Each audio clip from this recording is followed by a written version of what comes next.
The Matthew Dark Show.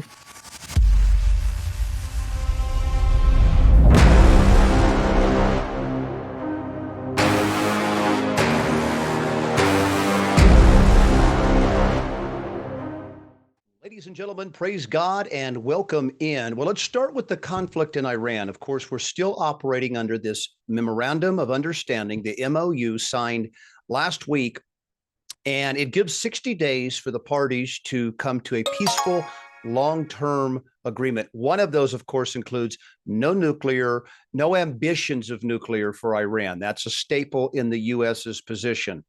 The other sticking point is how is the Strait of Hormuz going to be treated going forward? No tolls, safe passage. We're going back to business as usual. Remember, before February 28th, the day of the war, there was no issue in the Strait of Hormuz. You could come and go. There was no blockades upon blockades. There was no stuck mariners. We have still 11,000 mariners inside the Strait of Hormuz awaiting evacuation. And again, just yesterday, we had a ship overnight struck by a missile, unknown object, and that has caused for escalation, tensions to rise. It is not a safe passage.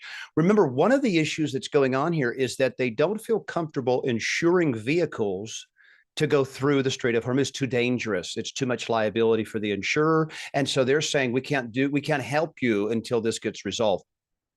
So you have two things working there. No nuclear, Strait of Hormuz open, free passage. That is not the case today. Number two is Lebanon. Now, remember, Lebanon has been in a conflict with Israel since March, and we have 4,000 dead Lebanese since March. Of course, Hezbollah residing in March. And so they'll tell us from the Israel perspective that they're just defending themselves inside of Lebanon. So they're creeping. And essentially what we know happened is the war with Iran started, and then Israel hightailed it into Lebanon because that started in March. So they took that on, let the U.S. deal with Iran. They would go to the much smaller Lebanese, to the neighbor, to the north, and suggesting that we would basically look the other way while they took it. Iran has complicated that, though, because they are requiring peace in Lebanon as a contingent in this deal. And that's a big problem because you need Israel's obedience and acceptance that it's over. We're not doing this war forever thing anymore. We're not going to expand Israel into the greater Israel. It stops right here, and you have to back off because we're not going to be there like we did in February. If you remember, the start of the war was simple. Israel was going to attack Iran. The U.S. said there would be a retaliatory strike, so we preemptively hit Iran. That was the initial one from Marco Rubio. The theme that they kind of pour on top of that, though, is Iran can never have a nuclear weapon. They said death to America. They don't like us. And so we don't know which one is which, but we know that Israel is an instigator in so much of this. So they put us on notice. They're going to war. They're doing their things. And so we get involved. While we're fighting Iran and deploying a $1 billion a day down the toilet, Israel snuck out the back door and they went after Lebanon.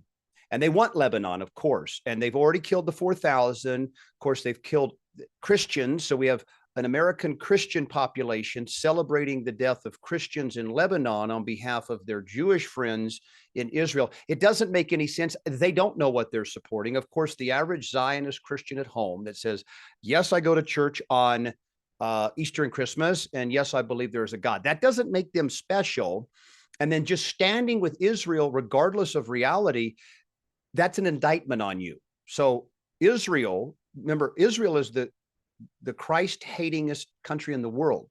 There's not a country in the world that hates Christ more, even our atheist countries, right? Because they just don't care about him. They don't acknowledge him. They don't look at him. They don't see him as anything. China sees themselves as a country much greater than the Lord Jesus Christ, right? So that's different than Israel and the Jewish nature to despise Jesus Christ, right? So we know that there's already hostility amongst the two religions, but yet America has chosen Israel as their best friend, in which we will always support what you're doing. That is changing in America right now. I think it's clear you don't have that same 70% buy-in U.S. for Israel support. It's in the 30s now. So we've almost flipped it. We've cut it in half. That's a major problem for Israel when they are so dependent on U.S. aid and enthusiasm and support and ignorance, quite frankly. They require the U.S. not knowing what is going on, but we know 50,000 children were killed in Gaza. We know Gaza is inhabitable. You can't live in Gaza anymore. Okay. Let me say it that way. It'll be redone and it'll be a part of Israel, in which those now Palestinians are going to end up in Europe and here and Saudi Arabia. They're going to be dispersed. They're not going to be able to stay there. That was the whole point of allowing October 7th. Remember, there was a 6-hour delay in response. The IDF going into and defending the poor festival goers. Of course, that was a sex festival, kind of a certainly a woke festival, we'll say it like that, in Israel at the time of the assault. They had a stand down order to allow enough massacre to take place and then send the IDF in. Israel doesn't operate like that. You can't fly over the border and have all these access for as long as you want before there's a response. It's literally at every turn. At every turn, you're going to run into an IDF soldier or security or checkpoint. That's the way it works in Israel. Tight country. Okay. There is no way it took 6 hours to respond in a country that tiny, period. So why would they let their own people get slaughtered like that when they are, their whole existence of the Israeli government is to keep the Jewish people, the Jewish nation alive? Why would they allow that to happen? Well, I think it's pretty clear why they allowed it to happen.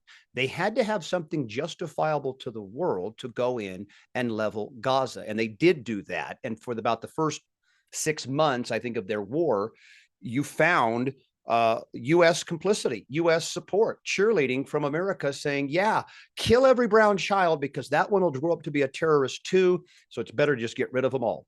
And in that war, certainly 2026, the tide has turned on Israel, and as it should, because to suggest that the government of Israel is somehow holier than thou, that they're somehow not capable of corruption or deceit or violence or suppression, that's just a foolish thinking. See, the government in Israel is no different than the corrupt governments of, say, Central and South America, or in some Soviet country that you think, like Ukraine, for example, a very corrupt. There's no difference. In fact, Zelensky's Jewish himself. So you can see, just by being Jewish doesn't make you holy. Look at the conduct, look at the fruit. Bibi Netanyahu has a suspended trial for bribery and corruption. This is as we speak. So if the war ended tomorrow, things go back to normal in Israel, it's game over. He goes to jail, and we don't know for how long, but he is a guilty man. And that's why he says, forget what the U.S. says about Iran and the deal in Lebanon.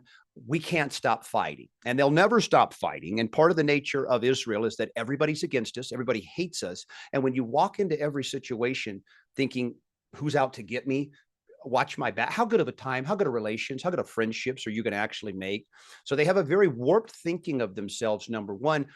And then number two, we've seen past, we've pulled back the curtain. This is like Wizard of Oz, and they say we're Jewish, so we're holy. And then we pull it back and we see the conduct, and we see the response in Gaza. We see that they're killing Christians in Lebanon. We see that they're not listening when we say we can't be bombing right now. We're in peace negotiations with Iran, a country that would thump Israel. Israel wouldn't last a week against Iran without U.S. interventions. And so please sit down. We'll take it from here. That's the messaging right now from the U.S. to Israel, and they're ignoring that. So this is the disobedient child again. This is the one where we've given you too long of a leash, and now we're pulling it back, and the child doesn't like it. Child saying, I do whatever I want when I want.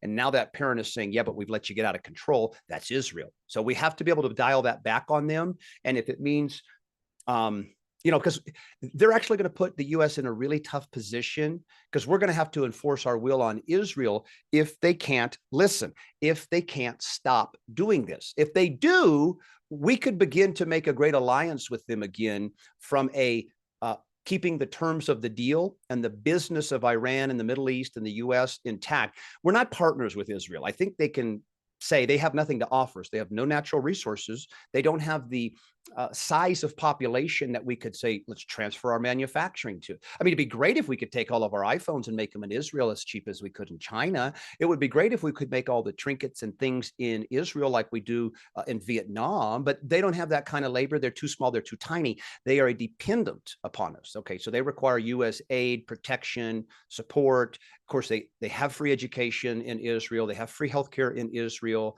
They have retirement that we don't experience here. They don't have the homelessness and the drug addicts like you see in Philadelphia and Baltimore and LA. They don't have the violence like you see in Memphis and south side of Chicago. They don't have that in Israel. We have that here. And so we do have to assess Who's getting the better end of this? We're all in on Israel. And when you're friends with Israel, remember, you lose friends around the world. Name a country that's in good relations with Israel right now outside the United States, and you can't name one. You don't have one. And so other countries that see us want to partner and be best friends with Israel, who they're saying, yeah, but that guy's not for me. I'm not doing that.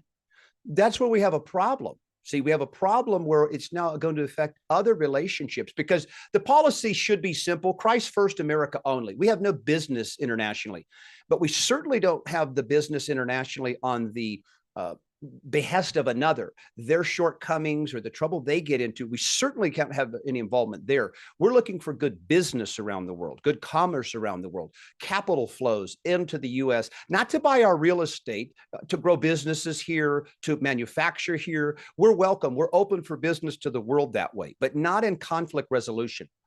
Ukraine, how many times could we have solved homelessness a couple times over had we said we don't have any money for Ukraine, because right now we're working on mental illness, drug addiction, and homelessness, and we're going to need $300 or $400 to do that. Don't you think we could have solved those issues already by now if instead of 200 billion in 21 goes right to Ukraine, and then it kept getting funded up to the over 300 billion.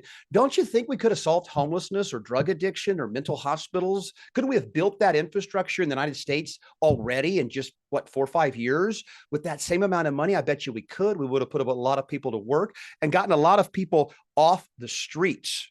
And that's our biggest issue right now. We have too much homelessness, too much despair, too much hopelessness, drugs, abuse. We have too much of it in America, yet we're over here in the Middle East, 6,000 miles away, in the middle of conflict, pretending like we have the right to suggest how any of this to go. What? How can we make that claim? You've had an affair, you have a broken family, you're an alcoholic, and you're giving people advice about how their relationships should go. Sit down. We don't have any business telling the world how to help themselves, right? Because you can go out right now and find 2 million children in poverty. You can go into our urban communities and find violence like you've never experienced, third world level of violence. Chicago, just over the Juneteenth weekend, had 9 people killed by gun violence, gang violence, black on black violence. We don't deal with that ever, but we're all hands on board to go to Israel, Iran, Pakistan, and deal with these conflicts. So once again, we waste 300 billion in Ukraine. We waste 100 billion so far in Iran, $400 billion. And we're saying, okay, we need deportations. We need less violence in our societies. We need better education. We need lower inflation. We have all these things that we need to get. We have homelessness and drugs. Where on earth? We have child care, daycare. We have all this stresses on the American people. And we've spent $400 billion on 2 wars that have nothing to do with us. Zero. Baby boomer who's listening, get it out of your mind that Iran was about to kill you with a nuclear weapon a month ago, 2 months ago. And that had it not been for Donald Trump, you wouldn't even be here. Your grandchildren, they would all be dead. That is such a disturbingly pathetic lie. And they bought it. That's what is really so hard to understand right now. What they're trying to tell you is we've got seniors at home, boomers at home, in bed, laying awake at night, not knowing the future. They're uncertain. They're scared. What are they scared of? Their number one fear: Iran having a nuclear weapon? You're kidding me. Not that your grandkids won't be able to buy a house, not that there will be no savings and retirement left for generations below you, or healthcare resources, or violence, or LGBTQ, or all that stuff, the woke stuff. None of that. Iran having a nuclear weapon is still what drives you to sleepless nights? How can that be? And of course, that was another great piece of propaganda. And government is a specialist at this. This is what they do. Create a story, fear and chaos behind it, repeat that same lie over and over and over until you break, until you say, I guess Iran was going to kill me. I thank you for saving my life. And then they broke that person. But if you're thinking like that at home right now, that Iran was about to kill you and that your greatest fear is them having a nuclear weapon, you've been programmed. There is no way. You've been captured. Your thinking is not of your own, because it doesn't make any sense, right? There's fears every time you step out your front door. I heard it like this too. People are more afraid of flying. Excuse me. They're so afraid of flying but yet they'll smoke cigarettes. When the probability of their death from cigarettes is some 1000x their chances of dying in a plane crash, right? We get fear so mixed up in our minds and our heads, and we don't do the right thing with it. If we're not walking with the Lord, see, the Lord says this, fear nothing but me. Okay. It's a sin to be in fear unless it's of God, right? That's from Satan. Satan gives you fear. And you know why he does it? Because you don't make good decisions while you're in fear. You know what happens to you when you're in fear? You're emotional. You become not at your sharpest. You're operating on fight or flight. You're getting things that are conflicting. They're not making sense in your mind, but you're so scared, so you force them together. The COVID shot is a great one. Wait a second. They made a safe and effective vaccine in only 9 months, and it's going to save mankind. If I don't take it, I could die. It wasn't a rational thought, nor is Iran having a nuclear weapon and killing you and your family in your lifetime, right? Neither of those are rational thoughts, but they require fear, the imagery of that, the storytelling, another COVID number, another million dead, another 36,000 admitted to the hospital, all these things. And then you go take the vaccine, or you wear the mask, or you tell others that you're putting them in, you made bad decisions during COVID. Why? You were in fear. You were scared. And I understand that. But again, it showed I was so scared and I had no place to take that fear like the Lord,